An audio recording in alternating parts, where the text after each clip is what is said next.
মালদার স্কুলে সাপের ডেরা, একের পর এক সাপ উদ্ধার, অন্তত 8টি গোখরো সাপের হদিশ। আরও সাপ উদ্ধারের আশঙ্কা। স্কুল চত্বরে নৈশ প্রহরীর ঘর এবং আশেপাশের এলাকা থেকে একের পর এক সাপ উদ্ধার।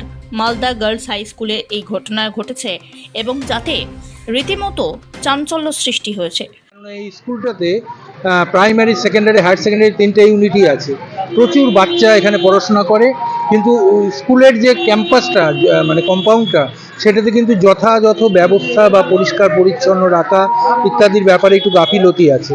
তা আমরা একদম এই অঞ্চলের মানুষ আমরা দেখেছি যে স্কুলের মেইনটেনেন্সের ক্ষেত্রে আরেকটু নজর দেওয়া দরকার। আমরা চাইছি যে সাপগুলো তাড়াতাড়ি ধরা হোক, কারণ স্কুল তো কামাই করতে পারবো না, বা স্কুল বন্ধ থাকলে বাচ্চাদেরও ক্ষতি।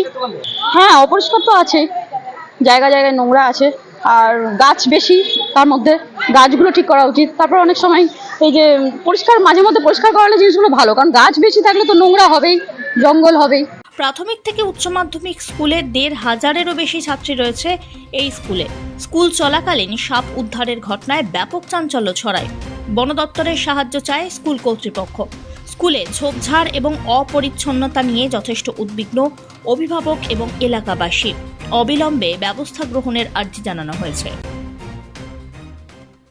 প্রত্যেক বছর এরকম বর্ষাকালে আসে সাপ ধরা হয়, আবার সেগুলোকে বন দপ্তরে পাঠিয়ে দেওয়া হয়।